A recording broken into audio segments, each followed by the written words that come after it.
Tu es une femme en pleine relation et tu as l'impression que ton mari ne te comprend pas. Vous avez des problèmes de communication. Je sais ce que ça fait parce que moi également, je suis passée par là. Dans cette vidéo aujourd'hui, je partage avec toi 2 clés qui m'ont permis de résoudre ce problème de communication. Alors, installe-toi bien.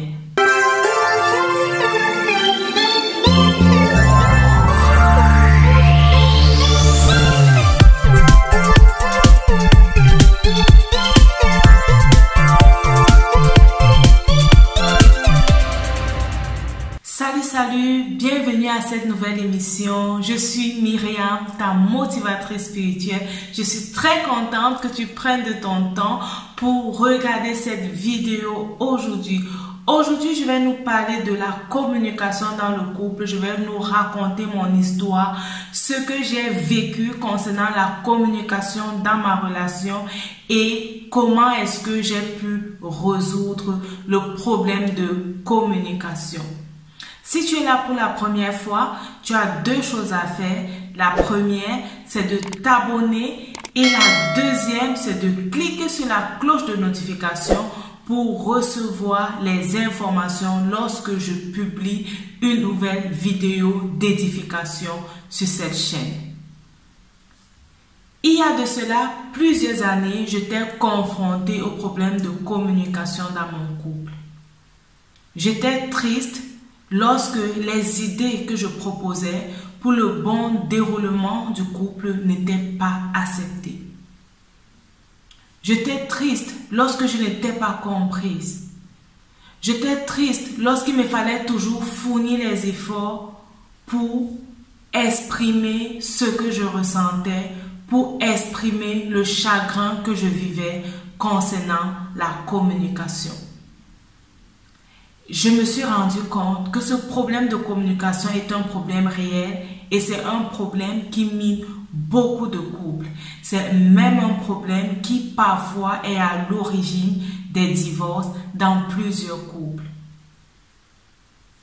Il est difficile de communiquer lorsqu'on vient de 2 origines différentes. Il est difficile de communiquer lorsqu'on a reçu 2 éducations différentes.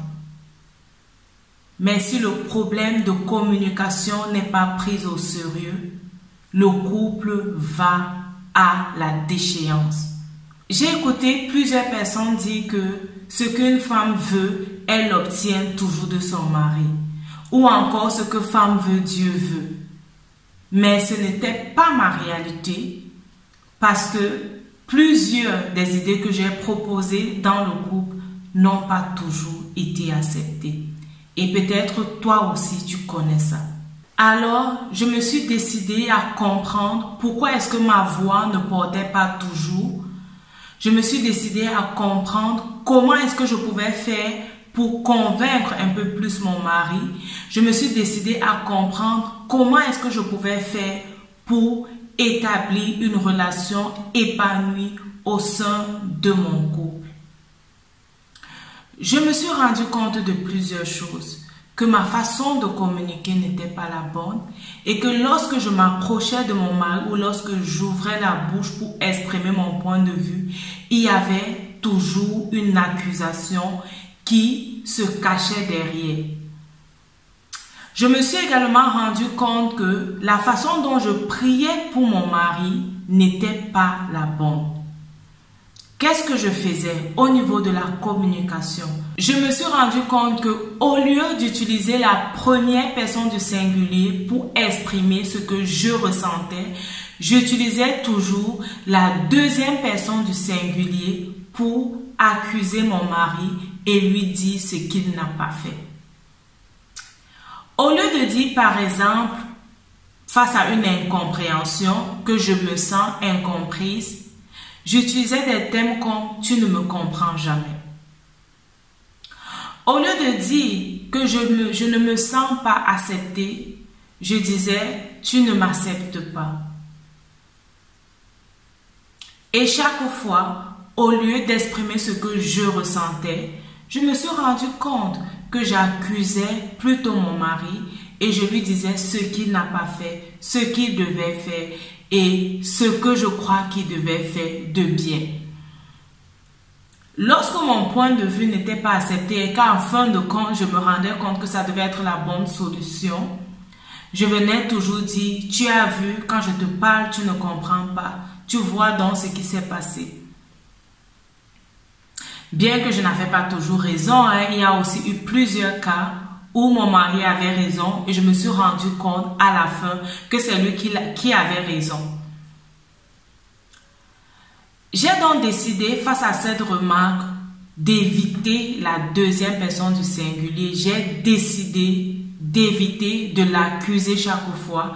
J'ai décidé d'éviter de lui dire « tu devais faire ceci, tu devais faire ceci » et de plus m'accentuer sur ce que moi je ressens, sur ce que je pense qui est bien, sur ce que je pense qu'on devait faire.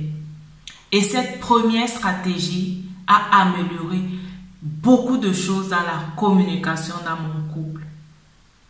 Avec cette nouvelle stratégie, j'ai pu plusieurs fois me faire comprendre et mes idées ont plusieurs fois été considérées. La deuxième stratégie que j'ai utilisée, c'est au niveau de la prière. J'ai changé ma façon de prier pour mon mari. Lorsque je priais auparavant, je venais généralement devant Dieu accuser mon mari. Ou alors dire à Dieu ce que je voulais qu'il fasse pour mon mari. Je faisais comme si c'est moi qui avais créé mon mari et que c'est moi en fait qui devait lui donner la direction à suivre. Et lorsque j'ai compris que ce n'était pas une bonne idée, j'ai décidé de changer ma façon de prier. J'ai décidé alors de prier selon le plan de Dieu. En disant par exemple, Seigneur, c'est ton fils, tu l'aimes plus que moi. Et je prie que ta volonté s'accomplisse dans sa vie. Je prie que face à de multiples décisions, que tu l'amènes à prendre ton choix. Je prie que tu le transformes en ton image. Et même cette façon de prier pour mon mari m'a donné de reconsidérer la façon dont je le voyais. M'a donné en fait de le considérer comme Dieu le considère et de lui donner la place que Dieu lui donne au sein du couple.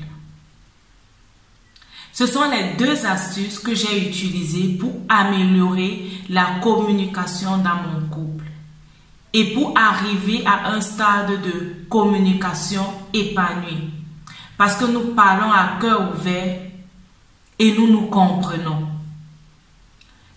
Qu'en est-il de toi? Quelles sont les méthodes que tu utilises ou alors que tu as utilisées dans ton couple pour rétablir la communication ou alors que tu as utilisé dans ton couple pour permettre à ton époux ou à ta conjointe de te comprendre? Je serais ravie de te lire dans les commentaires et je crois également que plusieurs femmes qui regardent cette émission aujourd'hui seront ravies d'apprendre de toi. Si tu as aimé cette vidéo, n'hésite pas de la partager et de me laisser un commentaire.